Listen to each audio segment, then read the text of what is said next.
तुम्ही कोण कशाला आटापिटा करताय उगाच. मी काय म्हणते, मी बरी आहे खरंच सांगते, नका इतकी काळजी करू. आणि तुम्हाला खरं सांगू का, आजार पण कुरवाळला ना तर जास्त वाढतो. हो का? हो. मुद्दा काय आहे सांगशील का आता? तर मुद्दा असा आहे की मला असं वाटतं की तुम्ही किती का माझी अशी काळजी घेत राहणार. नाही म्हणजे आता आपल्याला फॅक्टरीच्या कामाकडे लक्ष नको का द्यायला. हो का? पण तुम्ही काळजी करू नका, माझ्याकडे याच्यावर पण तोडगा आहे. काय? उद्यापासून ना मी तुमच्या बरोबर फॅक्टरी येते तुमच्या मदतीला.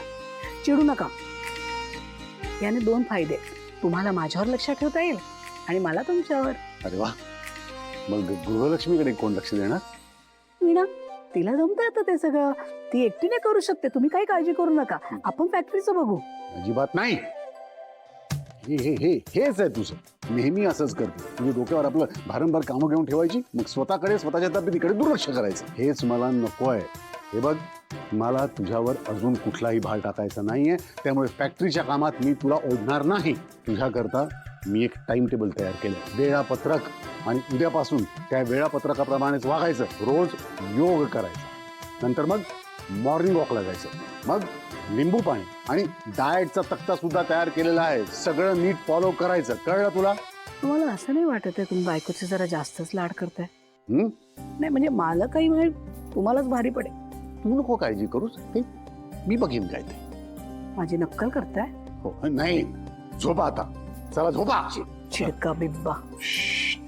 काही ना बोला, झोपा. थांबा जरा, मला उशी नीट करू दे. हेच प्रेमाने पण सांगू शकता. आता झोप. झोपले. ऑलरेडी बसली आहेस. गुड, मी पण जॉईन होतो तुला.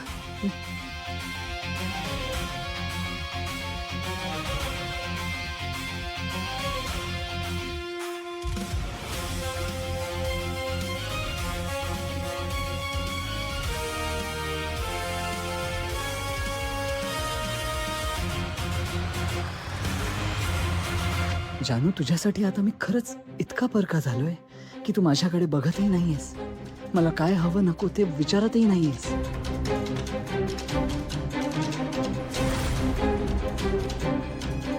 सांभार वाढू तुला जानू?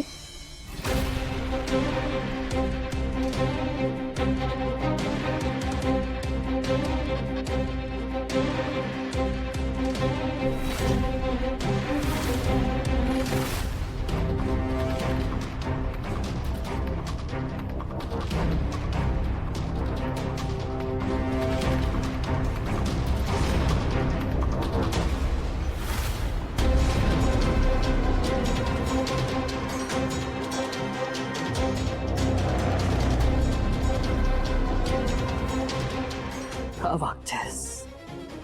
आपलं दुसऱ्यांदा लग्न झालं तेव्हापासून तू अशीच वागतेस. आधी मी माझ्या मनाची समजूत काढत होतो,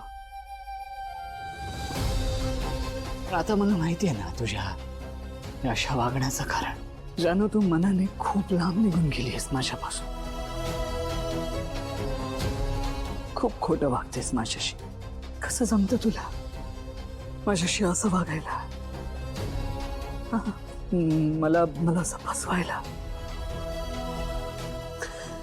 म्हणजे मला काय वाटतं, याने तुला आता काहीच फरक पडत नाही. लोकांसाठी आपण made for each other couple आहोत जानू. जानू, इथे आपण मिठी मारली, त्या हातात हात घालून आपण डान्स केलाय, त्या सोफ्यावर तू माझ्या मांडीवर डोकं ठेवून झोपलीस जानू. इथे मी तुला माझ्या हाताने भरवलंय. कसं विसरू शकतेस तू? कधी झालंय सगळं जानू? कधी निघून गेलीस तू माझ्यापासून इतकी लांब? आणि का गेलीस?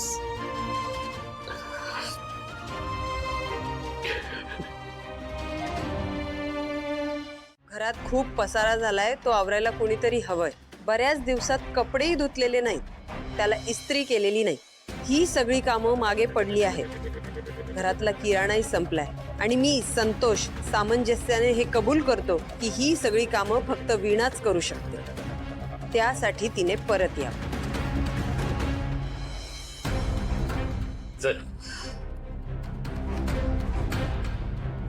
या कागदावर तुम्ही जी महान 10 कारणं लिहून दिलीत ना, त्यावरनं एकच गोष्ट माझ्या लक्षात येते, तुम्हाला बायकोची नाही, एका मोलकरणीची गरज आहे. हे बघ वीण, तू मला कारणं लिहायला सांगितली होतीस, ती मी लिहिली.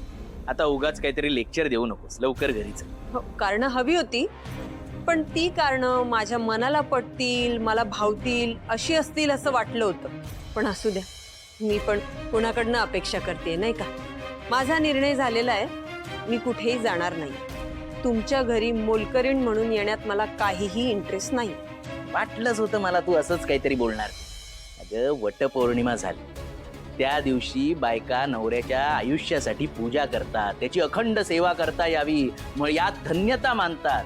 ती संधी मी देतोय तुला, पण तू बायको म्हणून युजलेस आहेस, युजलेस. तुझ्यासारखी स्वार्थी बाई कधीच चांगली पतिव्रता होऊ शकत नाही. नवऱ्याची सेवा करणं तर राहिलं दूर, पण तुला तर नवऱ्याची किंमत सुद्धा नाही. मला लाज वाटते तुला माझी बायको म्हणायला. संतोष बस. काय बोलतोस तू? तुला हिची लाज वाटते? अरे खरं तर हिने हे म्हणायला हवं. काय अपेक्षा ठेवली रे तिने तुझ्याकडून? तिने घरी परत काय यायला हवं याची 5 कारणं. तिला अपेक्षित काय होतं? काहीतरी प्रेमळ लिहून येशील, पण नाही.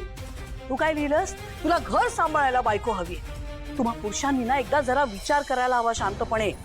लग्नाचा अर्थ म्हणजे तुमच्या गरजा भागवण्यासाठी केलेली तरतूद नसते. मग काय झालं आम्ही आमच्या गरजा भागवल्या तर? अगं आम्ही बाहेर जाऊन कमवतो ना, म्हणून घरात चूल पेटते, लक्षात ठेवा. आम्ही बाहेर राबतो तेव्हा कुठे तुम्हाला हा असा तुमचा तोरा मिरवता येतो. अरे संतोष, फक्त 4 पैसे कमवून आणणं, घरातल्या माणसांची भूक भागवणं याचा अर्थ संसार नाही.